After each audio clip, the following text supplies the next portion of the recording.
Hello, everybody, and welcome to today's ChamberTalk podcast. Today we have Jackie Diaz with the Erick Garcia You Are Enough Foundation. We are Jackie in the house. Yes, we are super grateful for this beautiful space that has been given to us to use by Digivue Advertising. We appreciate them. What a wonderful partner we have for 2024. So, Jackie. Thank you for having me. So excited. We're so excited to have you. Exactly. We are so happy that you were able to make it today. So we wanted to talk a little bit about vision this month. And I know that with your foundation, you have a lot of vision going forward, what it's going to mean to the community and to mental health. And you want to touch a little bit about that? Yes. So the vision I have is to be able to have a space to bring more support to the community. I want to do peer support groups. I want to do tutoring or kind of like help kids with homework. A space where they can come, and just be. Provide more prevention classes to the community. And also my vision is to be able to provide free mental health care for them. For anyone who can afford therapy or anything, to have a space for that. So Wow. that will be my vision. That I want to accomplish. That's awesome. And do you have connections with therapists? I started to with a couple of people that they're working on getting their mental health clinic going on in Lancaster, and other people too that I'm trying to make connections for the future. I don't know how long will that take, but I'm working on every relationship network, whatever connection I can get to make it happen. Yeah. So for those that don't know why you started your foundation, do you want to give a little background on that? Yes, thank you. So this nonprofit was founded in 2018. But the reason behind the nonprofit is because I unfortunately lost my son Erick by suicide in 2017. He was 20 years old, and he didn't show me or gave me any warning that he was struggling with depression. He was, I always say, the Robin Williams in my life and in his friends' lives. He was always joking around, good kid, happy, good grades. He finished graduating for UTI to be a mechanic in April 2017. And then on the same year, he died in June 7th. So he didn't practice, but for me, he was perfect.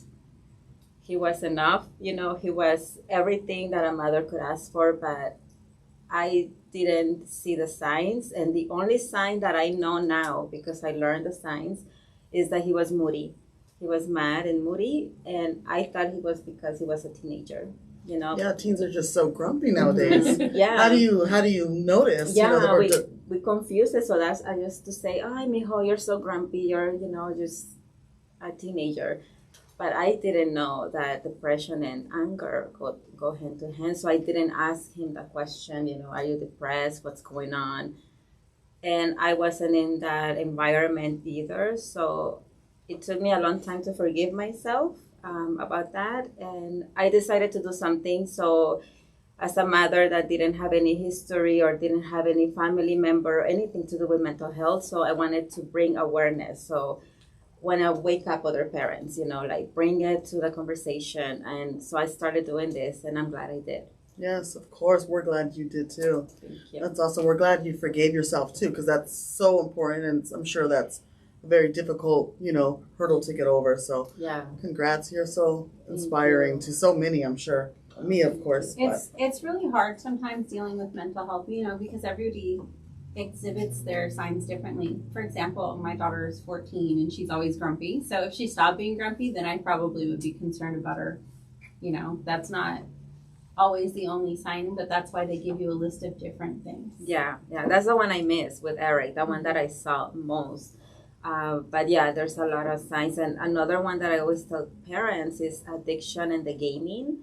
And Erick will play, and I'll be like, oh, he's having fun, but no, I tell parents, make sure you monitor that, or kind of like don't let them go playing all night long, and then they don't go to sleep, until late, and then they have to get up to go to school. So sleep deprivation, addiction, that's something also that I didn't cut with Erick, and he was doing that. But I thought he was just having fun, like being him. But now I know that it wasn't that. What a different world it is from when we were growing up, right?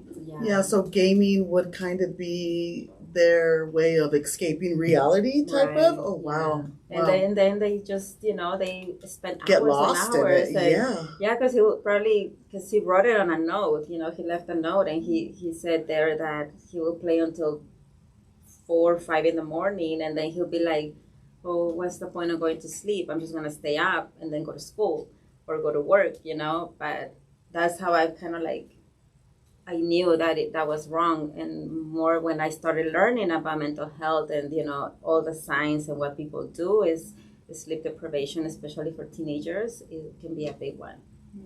Besides the anger and the attitude or moodiness and all of that. Yeah, rest is just so important for the teens and just kids in general because they need it for their growth, their mental health, and just so much more, I'm sure. So yeah. I know that you guys have an annual Mental Health Awareness Day walk. Yes. It would be the 3rd annual this year, right? Yes. That's amazing. We actually, as the chamber, did the first ribbon cutting for her very first walk. It was a really great turnout. And I know you've adjusted some things and you're working on growing it even bigger.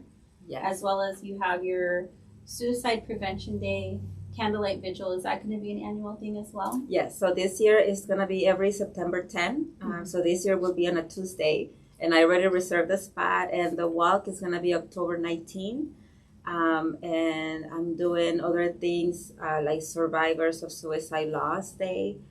This year, I think I'm going to do it with the American Foundation for Suicide Prevention because I'm a volunteer with them. I have a good relationship with them in Pasadena. So they asked me if we can do it together this year here in Lancaster. So I say yes. And I have my social media where I put all the events. It's You Are in a Foundation. And last year walks was so amazing. Oh my God, it was a beautiful day and we got more people. And I'm glad that it's growing because it's so needed. So September 10th, is that Suicide Prevention Day? Yeah, the World Suicide Prevention Day, the Candlelight Vigil. Okay. And then I know you also have film screening events, like you did the S Word. Yes. Yeah. So this year I applied for a grant, so hopefully I get it. And I want to do it again. If not, then I'll just maybe don't do it as big as I did it last year, but maybe something more like smaller or maybe in a high school, if I don't get the grant. Because it takes, a lot of funds. You're going to get that grant. Oh, thank you. We are putting it out there. Yeah. I went to your first walk and it was amazing. I was really touched by it and just being there, and so many people are there on behalf and just the love that they have for one of their, loved ones that are no longer with us. So I was really touched by it. I missed your second one, but, of course, with the date being, I just hope to make myself available for it. Yeah, and it's a space where people can be themselves, and see the support. And you see that you're not the only one.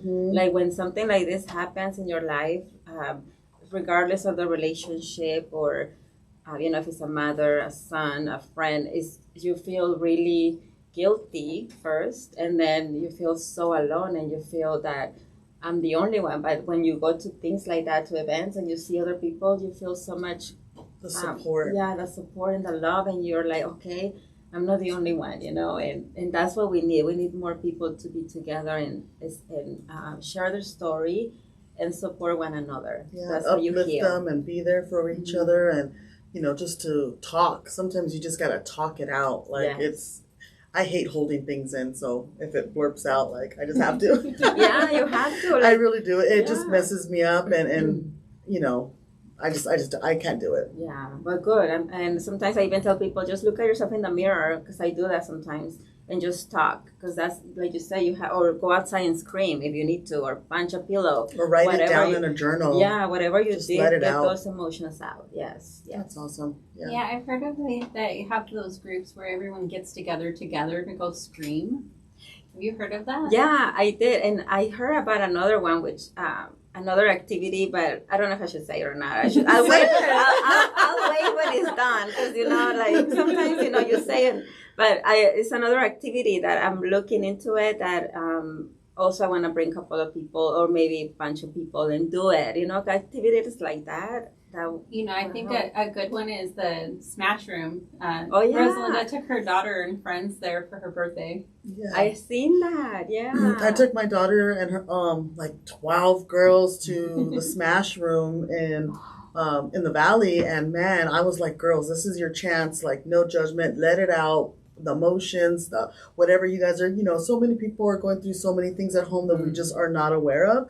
So I was like, some girls were crying, some girls were emotional, and I'm just like, I was so happy to see that, because that means that they really put it all in there, and they let it out. So I was just like, go ahead, girl, do your thing.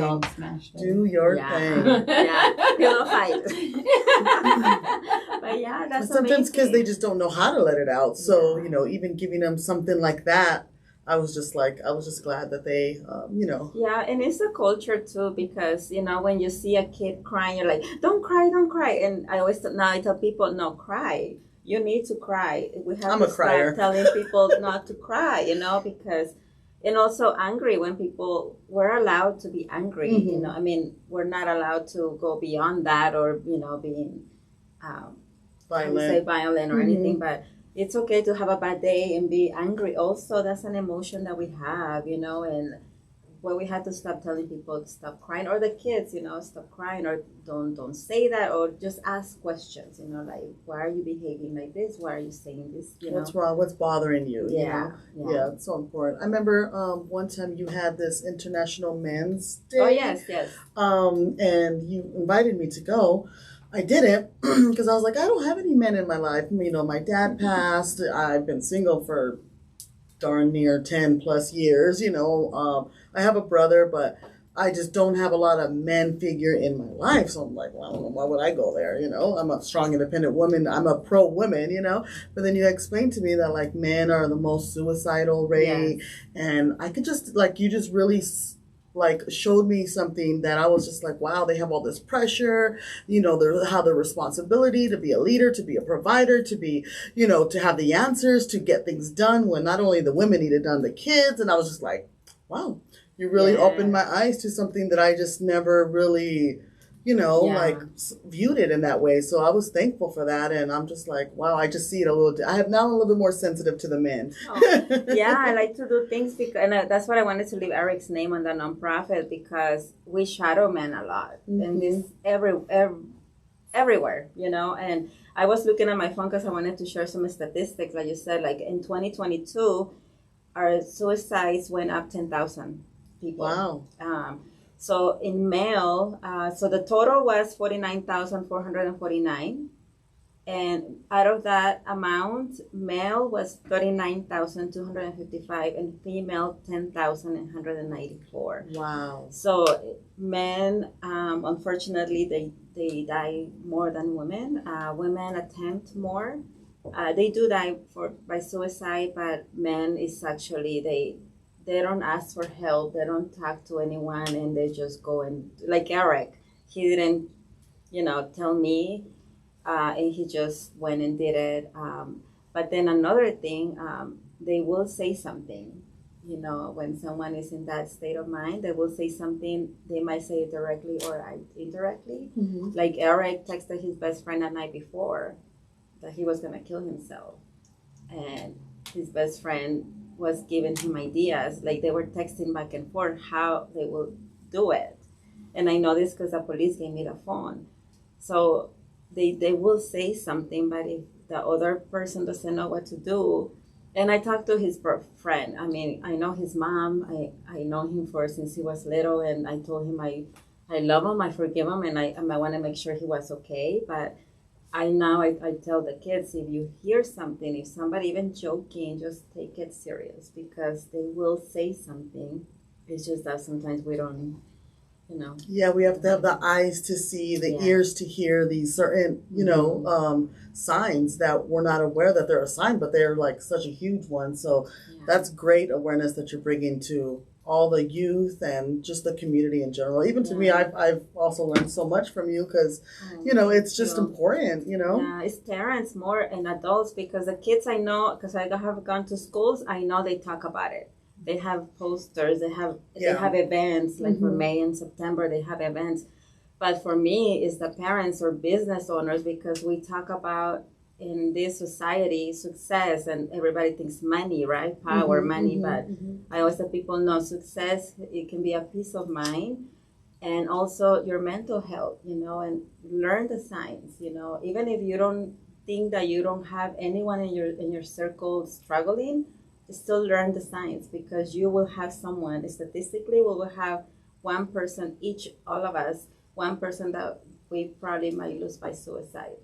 So it's the numbers are not on our side. Not only to see the signs, but what do you do once you see a sign? Like, where do you go? How do you take that information, and what do you do with it? You have to know how to address that in a proper way. Yeah, so I do a training. It's called QPR, which is Question, Persuade, and Refer.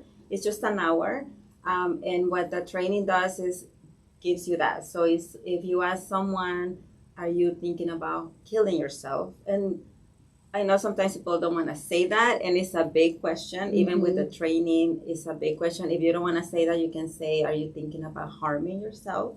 If that person says yes, then you need to ask, do you have a plan?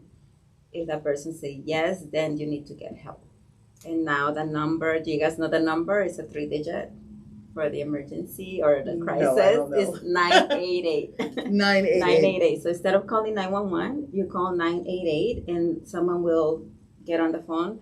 You can also chat 988, or you can do the other one, the 741-741. So what's the benefit of that if they're just over the phone? How is that going to help the person? It's going to help them by talking. They will, just ask questions. And now if that person is really in crisis and you cannot help the person, then you need to hang up and call 911.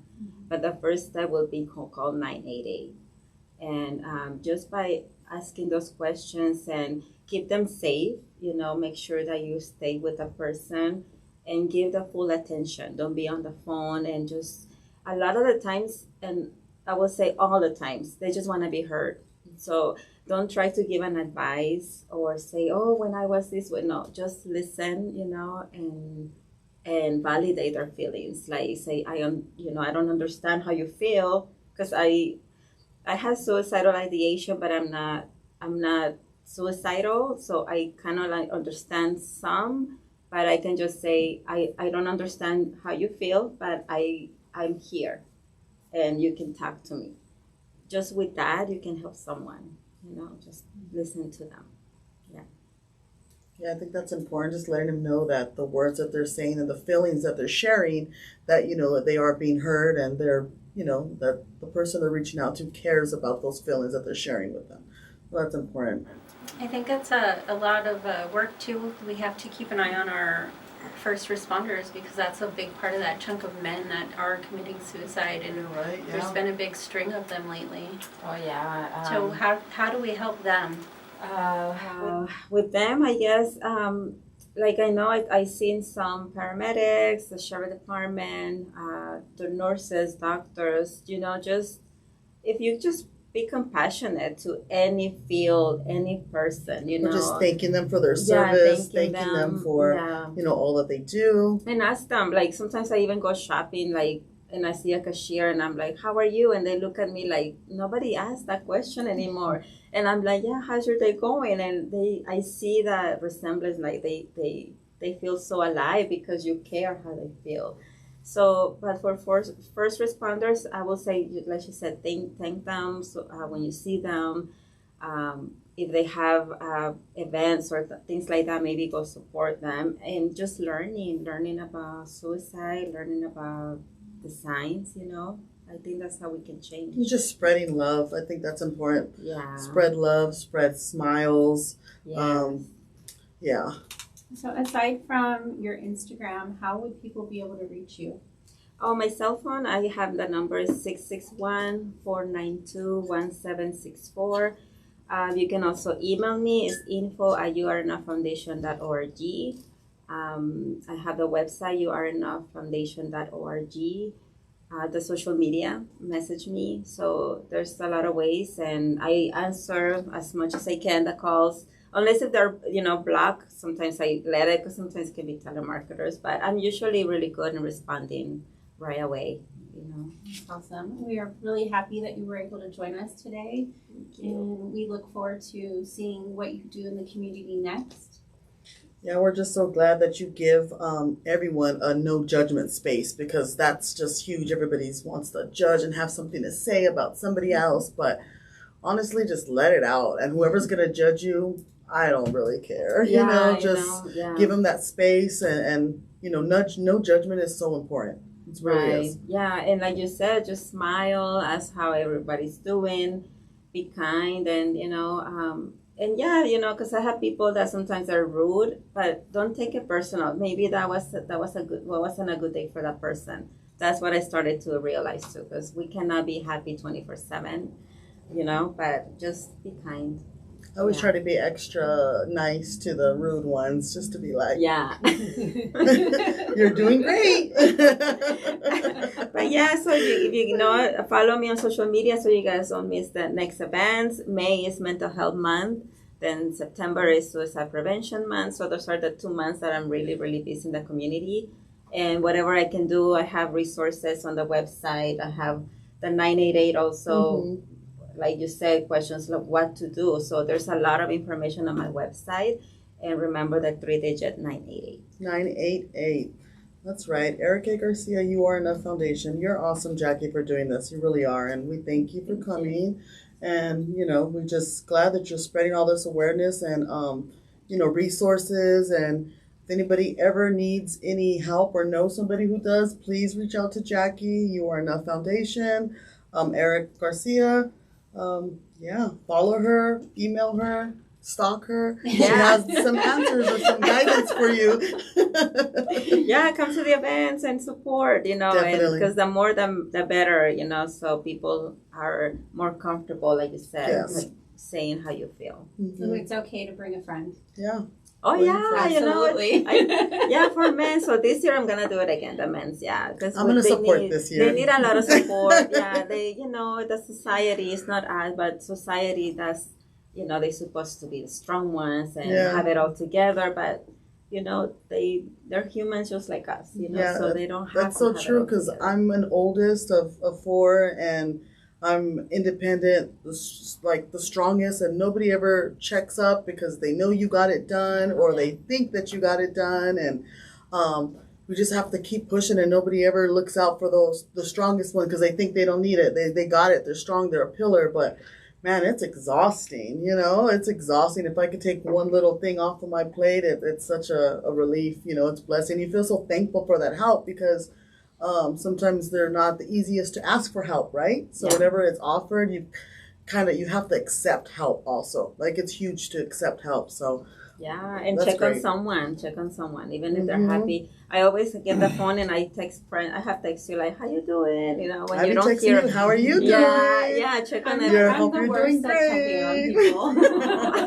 Well, we're gonna start checking on you so that way you're like, all right, I'm gonna start checking on somebody. Make it a resolution starts, right? for the year. Yes, it's a circle. I guess to come at around. least once a week, I need to check on somebody. Yeah, there you go. Yeah, and it helps. We all know somebody who is not always in the great mindset, or could just use a little bit extra loving. Who couldn't? So Awesome. Well, once again, it was great today, ladies. Thank you. Yes, We're going to be closing out. Thank you again, Digivue Advertising, for being our awesome. host. Thank you. We appreciate everything, and we'll see you guys next time. Yes. Bye. Bye. Thank you.